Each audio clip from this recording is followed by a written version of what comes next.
Cerra o olhar ao definir esta reflexão. Ela é um convite para conjeturar e abrir o dicionário de sua essência.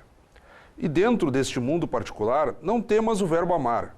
Sei que ele está sendo banalizado e mal entendido, pois o mundo caminha carente de pessoas sensíveis. Este é um dos trechos de Cápsula do Tempo, O Julgamento do Oceano, livro recentemente lançado pelo fotógrafo Mauro Bettiol, ele que nos brinda com a sua presença no Café com Letras desta semana. Eu quero te cumprimentar, Mauro, uma honra tê-lo conosco. Igualmente é uma honra estar aqui no teu programa. Eu confesso a ti que eu assisto o teu programa, eu costumo estar do outro lado da câmera. Claro. Eu admiro muito o teu trabalho, sabe? Admiro o teu trabalho por quê? Porque tu é tu entrevistas escritores célebres do Brasil inteiro e pessoas que estão iniciando como eu hoje, e jovens, adolescentes. É muito legal o teu trabalho, muito interessante. Muito gratificado pelas tuas considerações, Mauro. E entrando aqui no foco é o teu livro, Cápsula do Tempo. Nós temos aqui uma seleção de fotografias muito vasta, é uma infinidade de fotos que tu fizeste das paisagens, enfim, e aí no decorrer do programa nós vamos mostrar, e a nossa equipe vai pegar animais, insetos, paisagens, cenário de praia, abstratos, a própria natureza, e sempre acompanhado com o texto, na busca de um sentido para a existência e do porquê das coisas serem como são. É mais ou menos por aí que tu tentaste constituir a tua história. Eu gostaria que tu começasse a dar uma noção a quem nos acompanha sobre como é que foi essa elaboração. A princípio, eu quis dar um sentido para a minha vida. Eu pensei, eu vou ter que fazer algo, é como se deixar uma pegada intelectual no mundo. Eu estava iniciando, no meu trabalho me deu um insight. Eu estava num lugar muito alto lá e vi uma cena muito interessante de um mendigo. Eu vou começar por aí porque foi aí onde tudo iniciou. Eu estava lá em cima do andame, dos meus trabalhos lá e tal, e eu vi aquele mendigo sem uma perna. Ele não tinha uma perna, ele andava com trapos e ele tinha muletas que não eram muletas, eram tábuas largas, compensados. E quando eu estava lá, eu vi ele caindo. E quando ele caiu, passou um caminhão e encheu ele de poeira. E eu vi toda aquela cena, eu fiquei assim, espantado, né? Eu pensei, nossa, ele vai se machucar. E nesse momento, eu estava com a minha vida um pouco difícil naquele momento, eu estava reclamando da vida, mas no momento que eu vi aquela cena, me chamou a atenção, me tocou. Eu tive um insight. E quando ele caiu, ele não conseguia mais levantar, porque ele não tinha uma perna e ele estava no meio de uma estrada. E aí ele começou a se arrastar para encontrar uma parede para poder se levantar, e ele conseguiu levantar, com toda dificuldade conseguiu levantar. E nesse meio, eu fiquei observando ele. Eu sentei e fiquei observando a cena como se eu estivesse dentro de um filme. E aí ele foi andando, com uma determinação incrível. Ele foi assim, e nesse momento ele me mostrou dois momentos muito interessantes para a minha própria vida. Primeiro, mesmo ele estando tão debilitado, ele foi com uma determinação incrível. Uhum. E ele me mostrou também que, apesar de eu estar reclamando e estar passando dificuldade, naquele momento eu não estava muito bem, ele me mostrou que eu estava inteiro, eu estava com todo o meu corpo são, foi algo que ele me mostrou que eu tinha que continuar e seguir. E a partir do momento eu desci daquele local, anotei e disse, a partir desse momento eu vou modificar a minha vida. Eu quero passar mensagens para, humanizar. Uhum. É um livro que é para humanizar, e aí eu comecei a escrever. Aí naquele momento eu dizia, eu quero escrever um livro. Isso foi em 2009. Eu fiz uma anotação para mim mesmo. Daqui por diante eu quero fazer uma diferença para a minha vida. Aí comecei a escrever. E eu disse que um dia eu quero estar dentro de escolas, feira de livros, para passar a minha mensagem, para humanizar, passar um... E nesse intermédio, eu sempre tive duas paixões, que é a natureza e fotografia. E aí surgiu o livro. Esse é um sonho que surgiu 8 anos depois. Tu trabalhas com o conceito de cápsula do tempo, e aí é difícil não ir já ao final do livro, quando chega lá no ano 2050, se eu não estou enganado. 2150. 2150. Eu mandei uma carta para o leitor do ano 2150. Daqui a 130 anos ele vai encontrar esse livro. Se eu não estou enganado, é mais ou menos isso que acontece na reta 2150, exatamente. Errei por um zero ali. E aí vem aquela ideia, vamos supor, do sujeito que faz aquela... nós vamos pegar lá as velhas histórias. O sujeito escreve uma cartinha, coloca numa garrafa, tampa e atira no mar. E lá na frente alguém vai pegar aquela garrafa anos e muitos fazem também em datas que são marco, vamos supor, ano 2000, virada do milênio. Então, a cápsula do tempo para a próxima virada de milênio ou para a próxima virada de século, como queiram. Então, aí as pessoas fazem. Aqui tu trabalhas com o conceito de vida, realmente, dessas próprias experiências. E nós temos aqui um preparo de um livro para desembocar em 2150. Então, como tu estás falando, o que tu pretendes a partir dessa ideia de uma cápsula para 2150? Eu posso iniciar como surgiu a ideia do título surgiu, é impressionante, mas a ideia do título surgiu por causa do Machado de Assis. Eu posso contar essa... Claro, o espaço é teu. Eu estava dentro de uma biblioteca universitária, pegando um livro para o filho meu, e eu comecei a rodar pelos corredores para me localizar, para encontrar esse livro, e comecei a observar alguns livros, daí eu pensei, eu vou pegar um livro para mim ler aqui dentro, já que o destino me trouxe aqui para a biblioteca, eu vou pegar um livro. Eu estava numa ala e aí eu já no primeiro lance, eu já li um livro que era do Machado de Assis. Aí eu peguei o livro e abri o livro, e a edição do livro era de 1954. 1950 por aí, a edição do livro. E aí me interessou porque daí eu quis ler o livro para sentir como era a gramática da época. E peguei o livro para ler.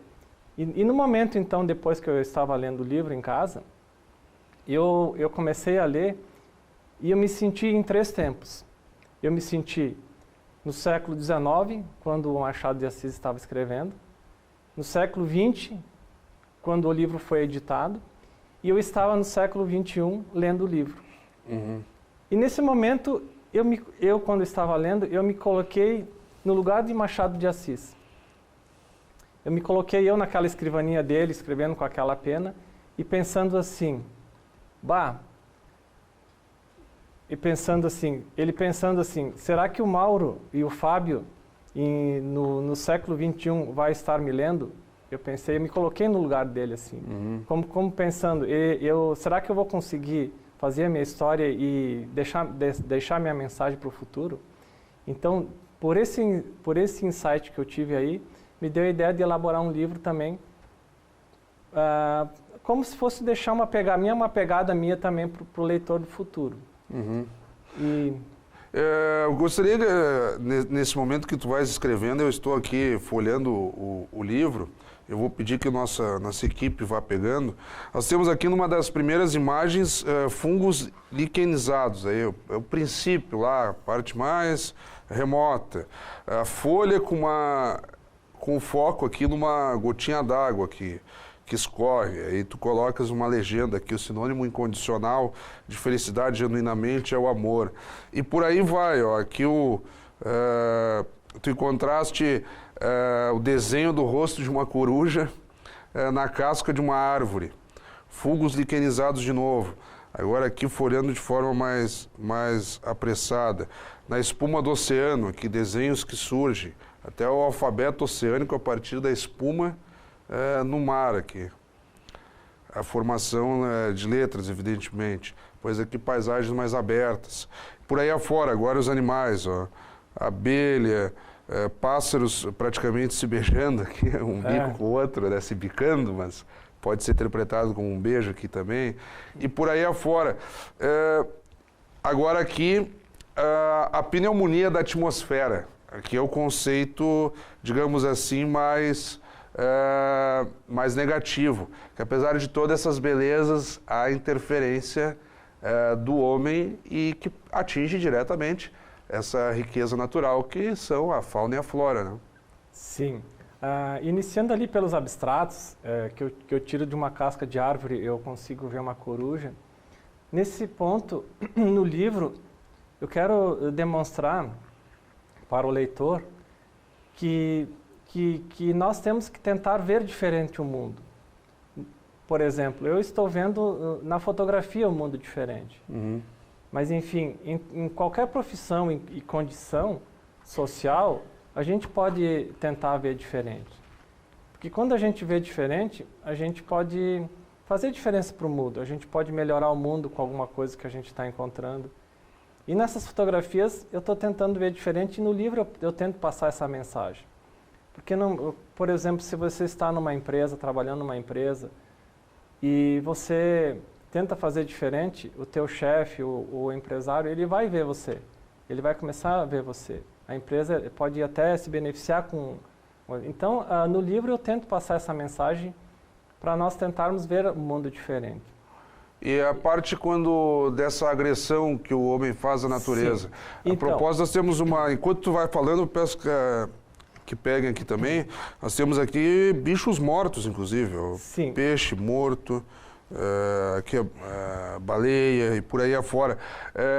Como é que tu enxergas também essa ação predadora e de poluição também ao meio ambiente?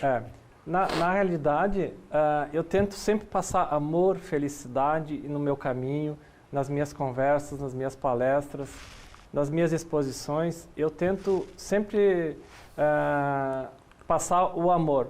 Mas, infelizmente, a gente tem que mostrar também o que está acontecendo com o nosso planeta. Claro que isso aí é um assunto bem batido, todo mundo sabe o que está acontecendo com o planeta, mas eu também tive que mostrar um pouco do que está acontecendo. E na realidade, o mar, ele praticamente ele virou um aterro sanitário. Tem muito lixo escondido lá que a gente não vê, não observa. Só que nós, a maioria das pessoas, como a gente não enxerga, a gente passa a acreditar que não tem nada lá dentro, porque ele está tudo submerso. Porque nós que somos visuais, a gente precisa ver para acreditar. Mas embaixo daquele oceano, ele está repleto de lixo. Por quê? Eu leio muito sobre o assunto, documentários, porque o plástico ele é derivado do petróleo. E há 100 anos o plástico está sendo desenvolvido. E ele demora 200 anos para ele se decompor. Então, resumindo, todo o plástico que foi colocado no mundo, ele ainda está no planeta Terra. E a maior parte dele está dentro do oceano. Isso eu vejo em documentários. Então, eu quis mostrar que eu tentei mostrar no meu livro que exatamente isso. Por exemplo, essa imagem que temos aqui é extremamente impactante. Ó. Um cachorro está no mar, no oceano, com uma garrafa de água mineral pela boca. Ó. Quer dizer, sim, está ali... É claro que eu usei essa fotografia, é um pescador que estava brincando com o seu cão, né? Sim. No momento, quando eu estou fotografando, eu já quis fazer essa fotografia para mostrar que a gente tem que dar o exemplo, né? Uhum. A gente tem que dar o exemplo. Então, eu gosto como a minha área é biologia e fauna e flora, então eu transformei o cachorro como se fosse um ser humano, para ele dar o exemplo e recolher. Uhum. No livro, sabe, a gente tem que, por exemplo, a gente não pode ter medo de fazer o bem. Quando a gente está fazendo o bem, a gente não tem que ter medo e nem vergonha. Por exemplo, quando a gente está caminhando na rua e tal, a gente não precisa sair da rua e lá do outro lado catar aquela garrafa.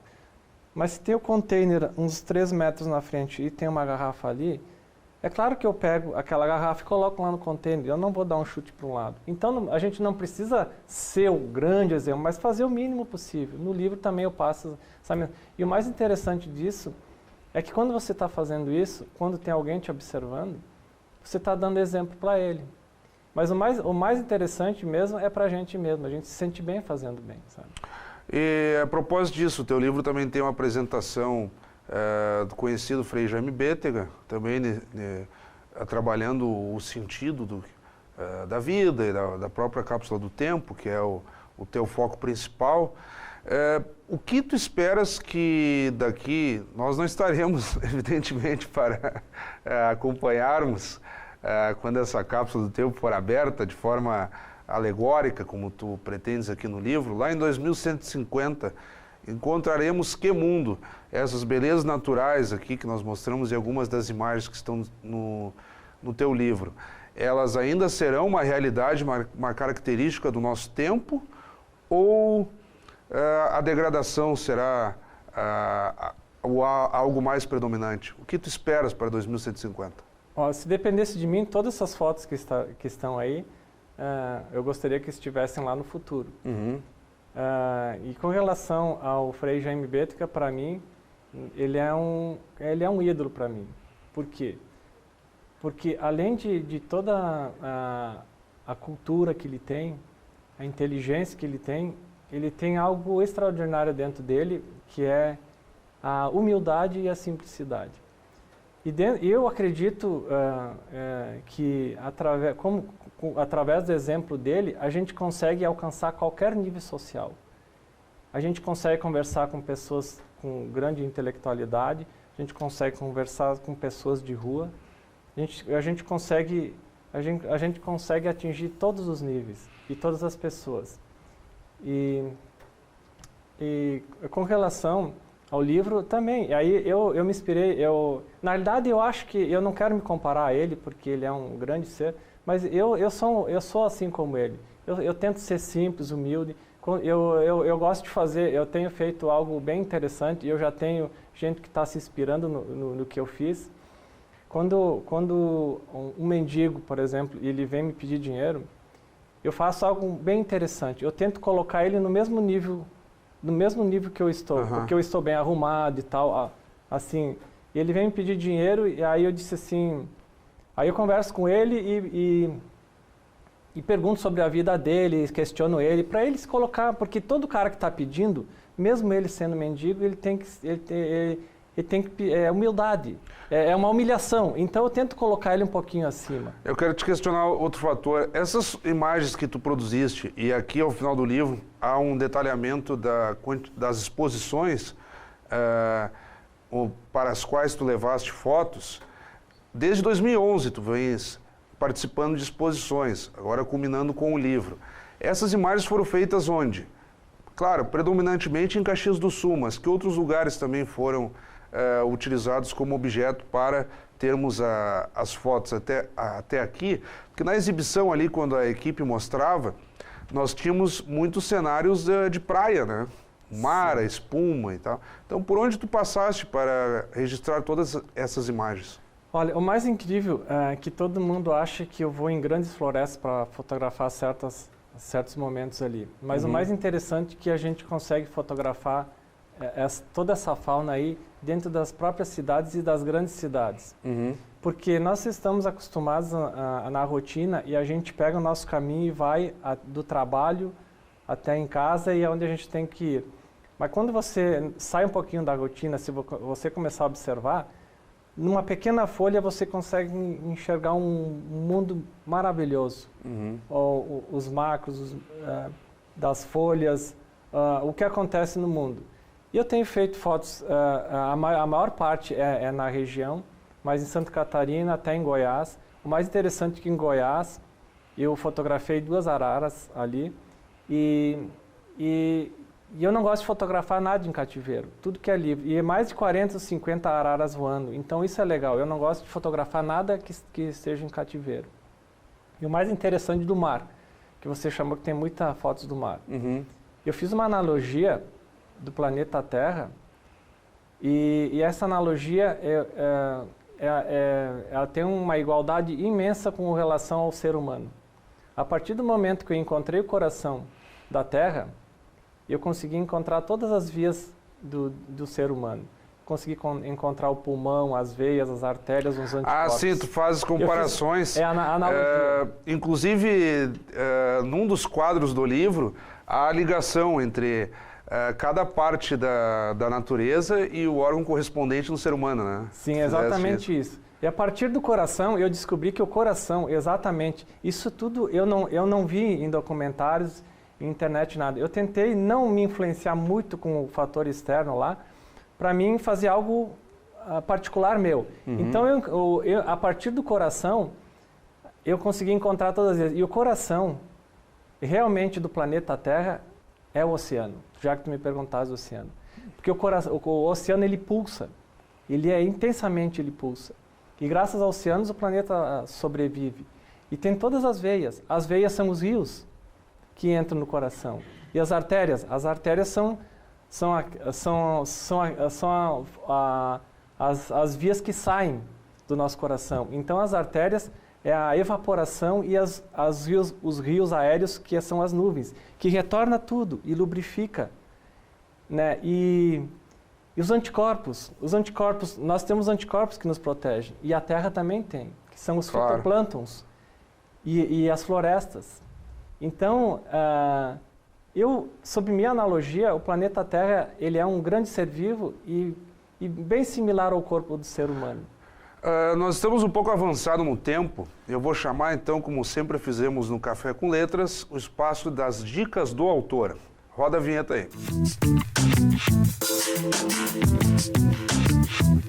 Então, nas dicas do autor, o Mauro Betchol, nosso convidado dessa semana no Café com Letras, vai compartilhar com quem nos acompanha neste momento autores, obras que têm por um motivo ou outro te inspirado ou pura e simplesmente o gosto de estar lendo. Pode ser clássicos, pode ser autores desconhecidos, algo mais recente. Fica a teu critério para compartilhar conosco. Quais são as tuas dicas? Olha, o primeiro livro que eu indico a ler é do livro do Napoleão Hill. De novo, voltando com a cápsula do tempo. O Napoleão Hill, ele é um escritor do século XIX e ele escreveu esse livro quase há 100 anos atrás. E ele demorou o livro chama-se Quem Pensa Enriquece. Mas em qualquer situação, não é nem no dinheiro. E ele demorou 20 anos para escrever. Então eu apliquei esse livro para mim prosseguir com o meu sonho, para mim conseguir editar o meu sonho. E eu consegui. Eu apliquei todas as regras desse livro, que é bem interessante. Um livro que foi escrito em 20 anos, ele é bem legal para ser lido. Um livro também também que eu gosto de ler, porque ele tem tudo a ver com o meu, é o Frei Leonardo Boff, né? Que ele tem tudo a ver com a biologia. Conhecido teórico aí da... Ele foi até um pouco discriminado com relação ao que ele faz pela própria instituição que ele tinha, né? A teologia da libertação? Mas me parece que agora estão retornando e estão revendo o trabalho dele. E o Machado de Assis também, como eu já comentei antes. Claro. Que eu conseguia, através dele, idealizar o meu projeto. Mas não é só livros que eu indico, é filmes, sabe? Porque o filme é uma maneira também de você ler, mas não só, também com o visual. Eu indico, eu sou cinéfilo, eu gosto de ver filmes, mas eu gosto de filmes assim, onde tem mais diálogo, mais realidade, não muita ficção. Eu gosto de ficção. Por exemplo, o filme do livro de Eli, sabe? O livro de Eli é muito interessante. Tu já assististe esse filme? É muito interessante esse filme. Também Sob o Sol da Toscana, que é a história de uma escritora, que ela vai buscar os caminhos para poder escrever. Como eu sou escritora, eu também gostei. E um livro muito interessante que para mim é o filme bem legal para mim, que eu sempre vou levar para minha vida, agora eu até me esqueci o nome, mas E ele é um cara que ele foi preso injustamente. Ele foi preso injustamente e ele demorou 20 anos para poder se libertar. É um sonho de liberdade. Ah, muito bem. Um sonho de liberdade. Por quê? Esse sonho, um sonho de liberdade, ele demonstra para mim o sinônimo de paciência. Se você tem paciência, você consegue alcançar. Você tem que ter muita paciência, dedicação, né? Então é muita dedicação nesse filme e paciência. E quando a gente tem dedicação e paciência, a gente consegue alcançar. E também não só livro, documentários, a gente tem que ver documentários sobre o assunto, né? Eu assisto muito documentários sobre biologia, sobre, né? Então assim, então não é só exatamente o livro. Eu acho que em tudo até a gente pode ver o exemplo das pessoas, não só em livro, mas o exemplo, sabe? E nessa reta final do programa, então, Mauro, excelente as dicas que tu nos traz aí, ampliando o leque. Obrigado. Até para quem está nos acompanhando nesse momento. Mas retomando, então, já em vias de se encerrar o Café com Letras, Cápsula do Tempo, Julgamento do Oceano, o foco do programa de hoje. O que aspectos ainda que nós não tenhamos abordado até aqui, que na tua ótica ainda seria interessante de colocar para a nossa audiência no Café com Letras? Fica o espaço para que tu possa recuperar, digamos assim, e até divulgar como é que tem se dado a continuidade das exposições, a própria divulgação da obra, quem quiser adquirir o livro, como é que faz. O espaço é teu. Pois bem, eu tenho um outro foco do livro aí. Eu quero passar uma mensagem para todas as pessoas que são tímidas. Porque a timidez, ela consegue, a gente não consegue idealizar a maior parte das nações por causa da timidez e do medo. Então, a gente tem que quebrar os paradigmas. A gente é obrigado, eu vou confessar para vocês, eu sempre fui um ser muito tímido e quieto. Talvez seja por isso que eu seja um cara visual e tenha encontrado essas fotos. Você fica por trás da lente ali. Na verdade, eu gostaria muito agora estar de trás dessas câmeras, não aqui, né? Mas a gente tem, hoje, por exemplo, eu estou quebrando um paradigma. Claro. Eu estou tentando enfrentar a minha timidez para conversar contigo. Claro. Então legal. A gente tem que quebrar os paradigmas. Então, no livro eu tento passar essa mensagem que nós que somos tímidos, a gente tem que quebrar os paradigmas. E outra, quando eu era muito jovem e pensava e pedia para Deus, meu Deus, por que você me fez tão tímido? Eu vejo aqueles meninos todos bacanas e as meninas olham para eles e comigo nada. Mas depois, agora no futuro, ele me deu a resposta. Porque ele me deu a resposta e me deu toda essa exposição bacana, porque através de eu ser quietinho no meu cantinho, eu fui visual. Então agora estou fazendo a diferença nas exposições, que está sendo um sucesso, sabe? Que legal. Está sendo um grande sucesso. E para não perdermos, então, essas exposições, elas continuam no decorrer do ano? Sim, essas exposições são itinerantes. Eu preferencialmente gosto de fazer dentro de escolas, feira de livros. Eu já fiz em várias cidades no Rio Grande do Sul a exposição.